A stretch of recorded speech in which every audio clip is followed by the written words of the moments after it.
तो नमस्कार, मेरा नाम है शिखर और स्वागत है आप सभी का हमारे ट्यूब चैनल शिखर स्टडी पॉइंट पर। तो दोस्तों इसमें हम देखने वाले हैं एनसीईआरटी के महत्वपूर्ण प्रश्नों को। दोस्तों एक बुक तो ये वाली आती है एनसीईआरटी सार संकलन। इसके अलावा एनसीईआरटी जो दूसरी भी आती है महेश कुमार वर्णवाल वाली, दो बुक आती है। तो मैंने ली है कौन सी वाली, ये है डॉक्टर मनीष रंजन इनकी है और दूसरी महेश कुमार वर्णवाल की है। तो मेरे पास दोस्तों दोनों बुक हैं और दोनों बुक से दोस्तों मैं आपको जो भी महत्वपूर्ण प्रश्न होंगे वो इनमें से आपको कराऊंगा। और इसके अलावा आप दोस्तों इन दोनों बुकों में से जो आप लेना चाहते हैं वो आपकी मर्जी है। पहले खासियत बता देता हूँ, इस बुक में दोस्तों आपको जैसे लूसेंट है ना, लूसेंट जो सब्जेक्टिव वाली है, इसमें आपको ऑब्जेक्टिव प्रश्न नहीं देखने को मिलेंगे। और जो दूसरी है उसमें वन लाइनर रूप में मिलेंगे जो महेश कुमार वर्णवाल वाली है, और उनकी सारी बुक अलग अलग आती हैं। तो अगर आप दोस्तों पढ़ना चाहते हैं तो जरूर से ले लीजिएगा। और बाकी इसके महत्वपूर्ण प्रश्न जो होंगे वो मैं दोस्तों आपको हर रोज या किसी दिन उत्तराखंड, किसी दिन इसके, किसी दिन हिंदी, तो इस तरह से हम दोस्तों देखते रहेंगे जो भी महत्वपूर्ण प्रश्न इसमें होंगे। तो कक्षा 6 से लेकर 12 तक इसमें पूरा है और बाकी ये सब कुछ लिखा हुआ है इन एग्जामों के लिए। तो चलिए दोस्तों शुरू करते हैं। बाकी दोस्तों अच्छी बुक है और मेरे को वैसे कोई प्रचार कर रहा हूँ या कुछ इस तरह का ऐसा कुछ नहीं है। मुझे अच्छी लगी तो मैं आपको बता रहा हूँ। तो चलिए दोस्तों शुरू करते हैं। तो पहला प्रश्न है दोस्तों यहाँ पर हमारा, मानव द्वारा प्रयोग में लाया जाने वाला पहला अनाज कौन सा था? तो इसका सही उत्तर हो जाएगा जौ। और जौ दोस्तों, जौ और गेहूं जो थे ये सिंधु सभ्यता के मुख्य फसल भी यही थे, गेहूं और जौ। अगला प्रश्न है यहाँ पर हमारा, किस हड़प्पा स्थल पर मिट्टी से बना हल पाया गया था? मिट्टी से बना हल किस हड़प्पा स्थल पर पाया गया था दोस्तों, ये यहाँ पर पूछा गया है। तो इसका सही उत्तर हो जाएगा यहाँ पर हमारा बनवाली। तो ये आपको बिल्कुल याद रखना है। तो बढ़ते हैं अगले प्रश्न की तरफ। अगला प्रश्न है यहाँ पर हमारा, प्रथम जैन तीर्थंकर कौन थे? तो इसका सही उत्तर हो जाएगा, प्रथम जैन तीर्थंकर कौन थे दोस्तों, ये थे ऋषभदेव। 24वें कौन थे? तो हो जाएगा महावीर, महावीर स्वामी 24वें थे। 23वें कौन थे? तो पार्श्वनाथ। तो ये भी आपको याद रखना है। तो यहाँ पर पूछा है प्रथम जैन तीर्थंकर और आखिरी और कुछ जैसे पार्श्वनाथ, कुछ कुछ महत्वपूर्ण है, तो इन्हें आप जरूर से याद रखेगा। अगला प्रश्न है, किस संविधान संशोधन द्वारा 8वीं अनुसूची में सिंधी भाषा को जोड़ा गया? तो 8वीं अनुसूची में दोस्तों ये भाषाओं के बारे में है और पहले इसमें 14 थी, 14 भाषाएं, अभी जो है 22 हैं। तो 8वीं अनुसूची में सिंधी को जोड़ा गया था दोस्तों 21वें संविधान संशोधन के द्वारा। कब? 1967 में। और 71वां संविधान संशोधन के द्वारा नमक को जोड़ा गया। नमक यानी कि नेपाली, मौ से मणिपुरी, को से कोंकणी। तो ये भी आपको याद रखना है। तो इसका सही उत्तर दोस्तों 21वां संविधान संशोधन 1967 के द्वारा। अगला प्रश्न है यहाँ पर हमारा, रघुराम राजन समिति का संबंध किससे है? तो इसका सही उत्तर हो जाएगा, आर्थिक क्षेत्र में सुधार से संबंध है रघुराम राजन समिति का। अगला प्रश्न है, अकबर ने बिहार तथा बंगाल को किस वर्ष मुगल साम्राज्य में सम्मिलित किया? तो कब किया दोस्तों? काफी ज्यादा महत्वपूर्ण प्रश्न है। तो 1576 में किया था। काफी ज्यादा महत्वपूर्ण प्रश्न है, याद रखिएगा, अकबर से प्रश्न अक्सर बनते हैं। दास प्रथा के बारे में पूछा गया था, दास प्रथा का अंत अकबर ने कब किया? 1562 में। जो दीन इलाही है उसके बारे में भी पूछा गया था। बाकी अकबर से प्रश्न बनते हैं। दीन इलाही 1582 का है। बाकी अकबर से प्रश्न अक्सर बनते हैं। और अकबर से अपना रुद्रचंद भी गया था मिलने, अधीनता स्वीकार की थी। तो ये हो जाएगा दोस्तों 1576 में। अगला प्रश्न है, संघ लोक सेवा आयोग को सदस्यों की नियुक्ति किस अनुच्छेद के तहत, संघ लोक सेवा आयोग के सदस्यों की नियुक्ति किस अनुच्छेद के तहत की जाती है? तो अनुच्छेद 316।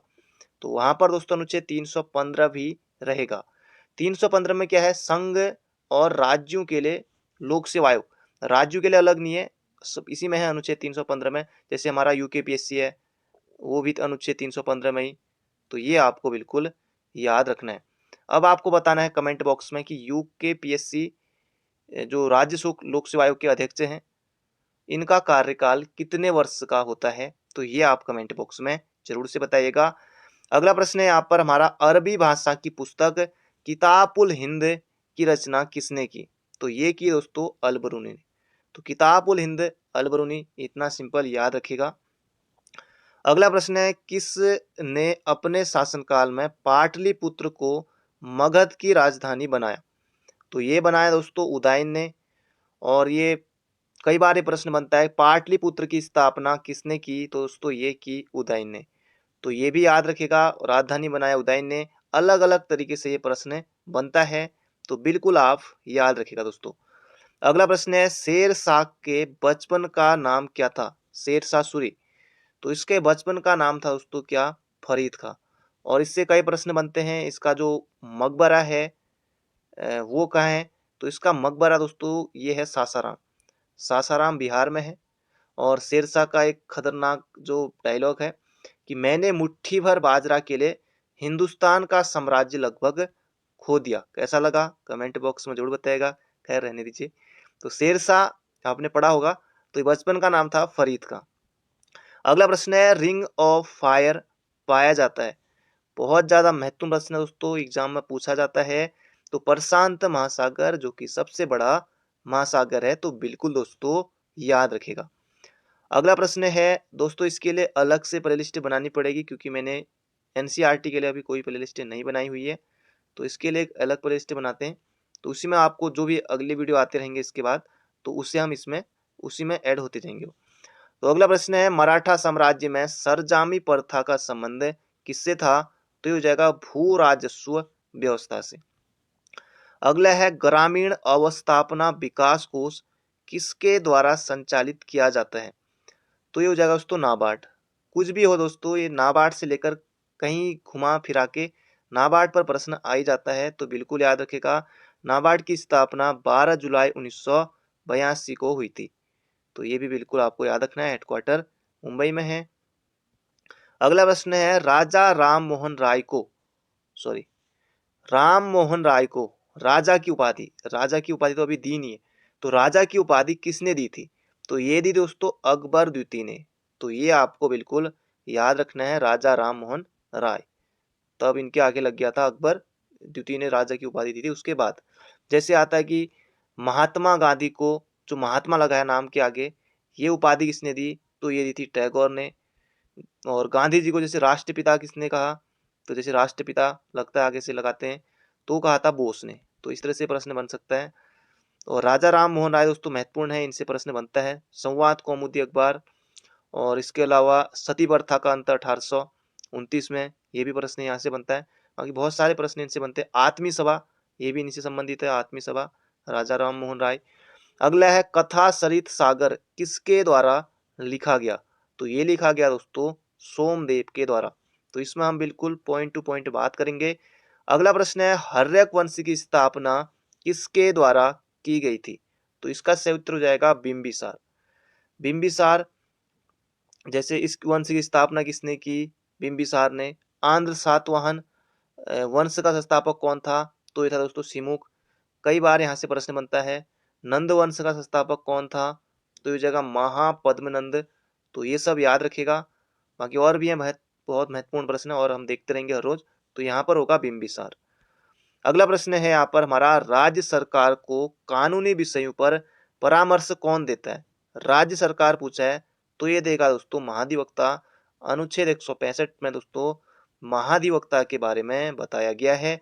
164 मुख्यमंत्री संबंधित है, 165 महाधिवक्ता से संबंधित है। तो बढ़ते हैं अगले प्रश्न की तरफ। और उत्तराखंड के पहले महाधिवक्ता, उनका नाम आपको कमेंट बॉक्स में लिखना है। बाकी वर्तमान महाधिवक्ता, उनका नाम भी आप कमेंट बॉक्स में जरूर से लिखिएगा। अगला प्रश्न है यहाँ पर हमारा, सूक्ष्म लघु एवं मध्यम विकास अधिनियम कब पारित किया गया? तो इनमें दोस्तों सूक्ष्म के लिए अलग, लघु के लिए अलग, इतने लाख से इतने के बीच, इससे इतने करोड़ के बीच, इस तरह से इसमें बांटा गया है। तो ये 2006 में ये पारित किया गया था। अगला प्रश्न है, किस संधि द्वारा प्रथम आंग्ल सिख युद्ध समाप्त हुआ? तो ये हुआ दोस्तों लाहौर की संधि के द्वारा आंग्ल सिख युद्ध जो था ये हुआ था दोस्तों समाप्त। तो बढ़ते हैं अगले प्रश्न की तरफ। अगला प्रश्न है यहाँ पर हमारा, जवाहर रोजगार योजना किस पंचवर्षीय योजना में प्रारंभ की गई? अब वहां पर दोस्तों 5वीं पंचवर्षीय, 7वीं, 9वीं कुछ भी हो सकता है। तो ये हो जाएगा 7वीं पंचवर्षीय योजना में। और कब आई थी दोस्तों? 1989 में। उसी समय दोस्तों 10 लाख कुआं योजना भी चल रही थी 88-89 के आसपास ही। तो ये हो जाएगा दोस्तों यहाँ पर हमारा 7वीं पंचवर्षीय योजना में आई थी जवाहर रोजगार योजना। अगला प्रश्न है यहाँ पर हमारा, सोम प्रकाश नामक समाचार पत्र की शुरुआत किसने की थी? तो इसका सही उत्तर हो जाएगा ईश्वर चंद्र विद्यासागर। और ईश्वर चंद्र विद्यासागर ने विधवा पुनर्विवाह एवं स्त्री शिक्षा के लिए महत्वपूर्ण कार्य इन्होंने किया था। अगला है, टीपू सुल्तान की मृत्यु किस युद्ध में हुई थी? तो इसका सही उत्तर हो जाएगा चतुर्थ आंग्ल मैसूर युद्ध। तो ये दोस्तों चतुर्थ आंग्ल मैसूर युद्ध वेलेजली था, वेलेजली के साथ हुआ था। वेलेजली महत्वपूर्ण है, वेलेजली आयोग पूछता है। तो 1799 में हुआ था और टीपू सुल्तान इसमें मृत्यु हो गई थी। अगला है, किसने अपनी राजधानी ढाका से मुर्शिदाबाद स्थानांतरित की? तो ये की दोस्तों मुर्शिद कुली खान ने। ये भी महत्वपूर्ण प्रश्न है, एग्जाम में आने वाला प्रश्न है। अगला है, इंडिपेंडेंट लेबर पार्टी का गठन किसके द्वारा किया गया? तो इसका सही उत्तर हो जाएगा डॉक्टर भीमराव अंबेडकर के द्वारा 1936 में। तो बढ़ते हैं अगले प्रश्न की तरफ। भीमराव अंबेडकर का जन्म दोस्तों 14 अप्रैल 1891 को हुआ था। अगला प्रश्न है, भारत का प्रथम बजट कब प्रस्तुत किया गया? ये दोस्तों 1860 में ही पारित किया गया था उस समय। तो 18 फरवरी 1860 को। स्वतंत्र भारत का पहला बजट दोस्तों किसने पास किया था, मतलब पेश किया था? तो प्रथम वित्त मंत्री स्वतंत्र भारत का जो बजट पेश किया गया था वो थे दोस्तों षणमुखम चेट्टी के द्वारा ही पास किया गया था। गणतंत्र भारत का किसने किया था? तो जॉन मथाई। तो दोनों नाम आपको याद रखने हैं, गणतंत्र भारत और स्वतंत्र भारत दोनों आपको याद रखने हैं। अगला प्रश्न है, सोशल सर्विस लीग की स्थापना किसके द्वारा की गई? N M Joshi. तो एन है पहले, एन से है नारायण, एम से है मल्हार, फिर है जोशी। तो इनके द्वारा की गई थी 1911 में। अगला प्रश्न है, महाराजा धीराज की उपाधि अपनाने वाला प्रथम गुप्त शासक कौन था? तो चंद्रगुप्त प्रथम था दोस्तों, बिल्कुल याद रखिएगा। अगला प्रश्न है, सिंधु घाटी स्थल कालीबंगा। तो कालीबंगा आप भली भांति परिचित होंगे, ये कहाँ है दोस्तों? राजस्थान में है। लोथल कहाँ है? आयोग दोस्तों पूछ चुका है 2 से 3 बार। लोथल गुजरात में है, भोगवा नदी के तट पर है। ये भी आपको बिल्कुल याद रखना है। मोहनजोदड़ो पाकिस्तान के सिंध प्रांत में है। तो ये भी दोस्तों एग्जाम प्रश्न बनता है। अगला है, विश्व में सर्वाधिक ऊंचा ज्वार कहाँ आता है? दोस्तों ये आता है फंडी की खाड़ी में।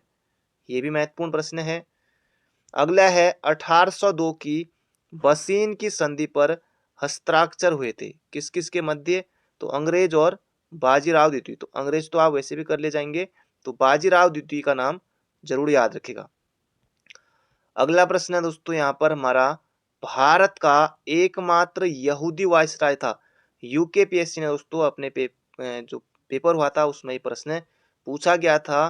तो भारत का एकमात्र यहूदी वायसराय जो था ये था लॉर्ड रीडिंग। और लॉर्ड रीडिंग के समय मोपला विद्रोह भी हुआ था।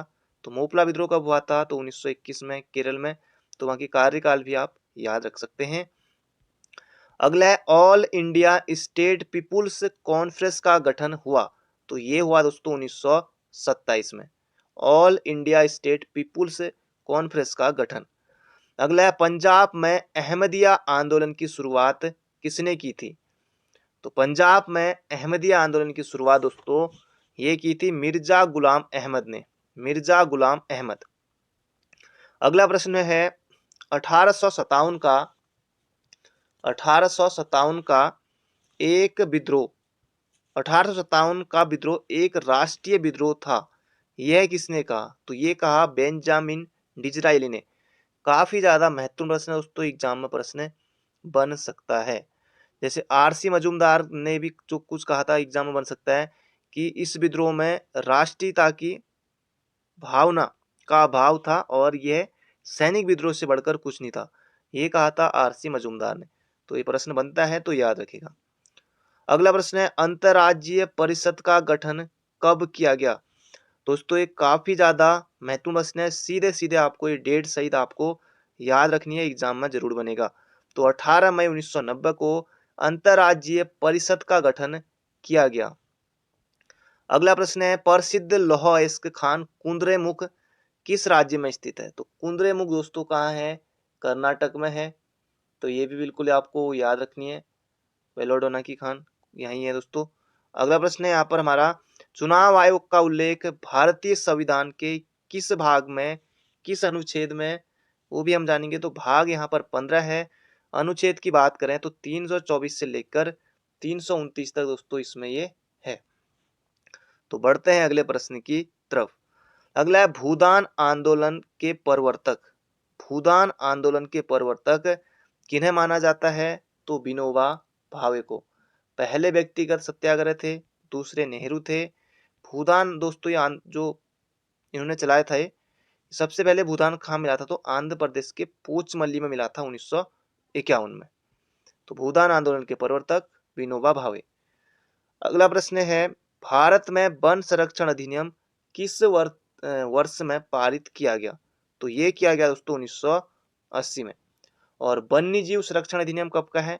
ये दोस्तों ध्यान से करना, यहाँ पर है वन संरक्षण अधिनियम 1980। वन्य जीव संरक्षण अधिनियम, अंतर है दोस्तों, अंतर है। वन्य जीव संरक्षण अधिनियम 1972 का है। अगला प्रश्न है यहाँ पर हमारा, मुक्त भारत समाज की स्थापना किसने की? तो वीर सावरकर ने की। तो बिल्कुल आपको याद रखना है। इनकी बुक का नाम भी आपको जरूर से याद रखना है, Indian war of independence, Indian war of independence. तो ये बिल्कुल याद रखना है। ये विनायक दामोदर सावरकर नहीं है, ये है Veer Savarkar. Indian independence, Indian Indian war of independence. तो ये बुक थोड़ा नाम लेने में गड़बड़ा जाता हूँ, तो ये बुक का नाम आपको याद रखना है। और विनायक दामोदर सावरकर वो अलग है, वो अभिनव भारत वाले हैं। दोस्तों ये थे आज के हमारे महत्वपूर्ण प्रश्न।